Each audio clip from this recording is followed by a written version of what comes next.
fall, Superman and Lois returns for its 4th season. Here to tease what's in store for everyone's favorite superpower couple, please welcome Superman and Lois themselves, Tyler Hoechlin and Elizabeth Tulloch, along with executive producers and showrunners Todd Helbing and Brent Fletcher.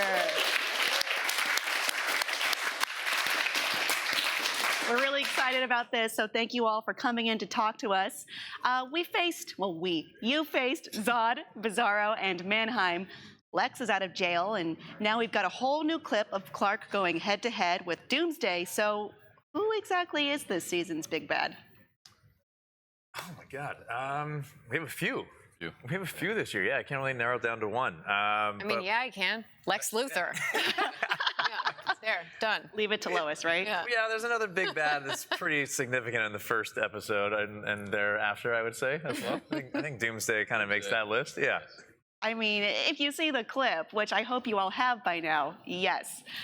Tyler, how did you find the duality of playing both Superman and Clark Kent? Was there a key moment in the show that you felt truly defines your Superman?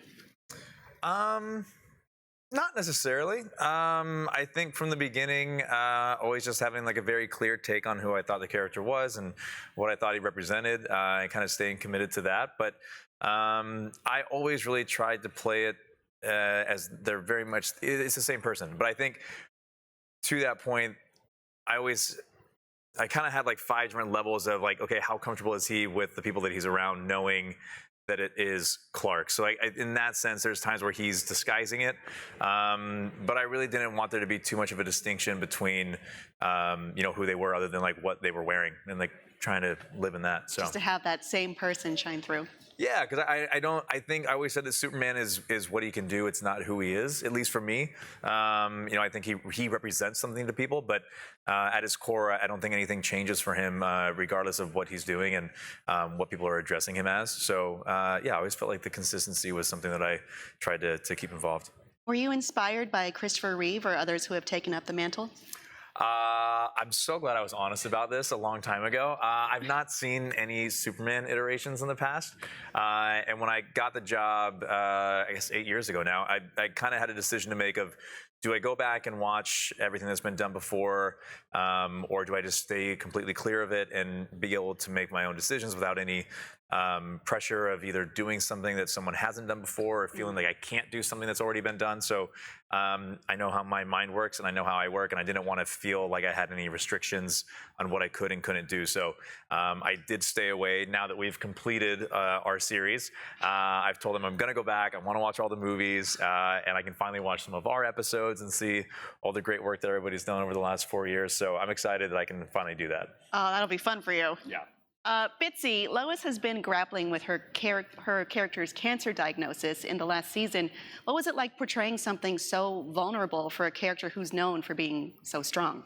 It was definitely challenging. I took it very seriously. Someone had introduced me to this oncologist, Dr. Christy Funk, and she set me up with the kind of cancer that I had is called inflammatory breast cancer. It's very aggressive. And she set me up with someone who'd actually survived it. And I spoke to probably about 11 survivors and just their whole stories. And one of them was a young mom who at one point, well into her chemo, was literally crawling up the stairs, crawling up the stairs to put her kids to bed at night. And it was very emotional and moving speaking to them. And I kind of just took all of that in and went into it thinking like I have to honor their journeys, because the truth is, Tyler and I will do cons sometimes, and there's always people coming up crying and saying, I thought I was going to hate it, but the reality is it was sort of cathartic for me because I lost my mother to cancer, or my girlfriend's going through it, or my sister has it. And, everybody knows somebody, whether it's intimately or just a friend of a friend who's gone through it. And it's just a horrible, disgusting disease. While I was nervous at first when they first pitched the storyline to me that it would be too heavy for the fans, like overall people were really appreciative and dug it. Yeah, it's really heavy, but it's nice to have that on some level of having to confront it and also, see the what an truth. interesting spin to have Superman not be able to heal her. You know, that's where the vulnerability comes in. Is like he can't heal her. Like maybe theoretically he could, but then he'd have to heal everybody who had cancer, and that's not who he is. He's fair. But so that dynamic was interesting too. Like with Lois being like, no, you can't. No, we're not using any, I've got to go through this the same way anybody else would have to. That brings another extra dimension to this that I love. So thank you for doing that. Can you tell us about any cameos that fans will maybe get to see in this season, perhaps from other universes? Yeah, we have a few cameos this season. I can tell you about the ones that I think have leaked already, but we have Douglas Smith, who is Greg Smith, our producing director's brother, is playing Jimmy Olsen, which is super fun. And then fan favorite Tom Cavanaugh shows up in an episode later in the season. And then there's a surprise cameo in the finale. Oh. A couple, yes. Well. The Tom Cavanaugh character is somebody you haven't seen him play before, and it's the most Tom Cavanaugh character of all time. It's really fun. All We're right, excited fans. for people to see. That's our clue. Yeah. Our one and only clue. Has James Gunn seen the show? The show is played with the idea of the multiverse. Will the universe of Superman and Lois be a facet of that upcoming universe? That's a very good question. I don't know. I think Bits, you're the only one that knows James. Yeah. I haven't talked to him directly about Superman and Lois because I was like, that might be inappropriate. But I do know that he had said publicly that it's a show that everybody likes, and so to go one or two more seasons. I said this today. We are very grateful, as sad as we are that we feel like the show came to an early end. We're grateful that we had advance notice and we were able to kind of go out on our terms.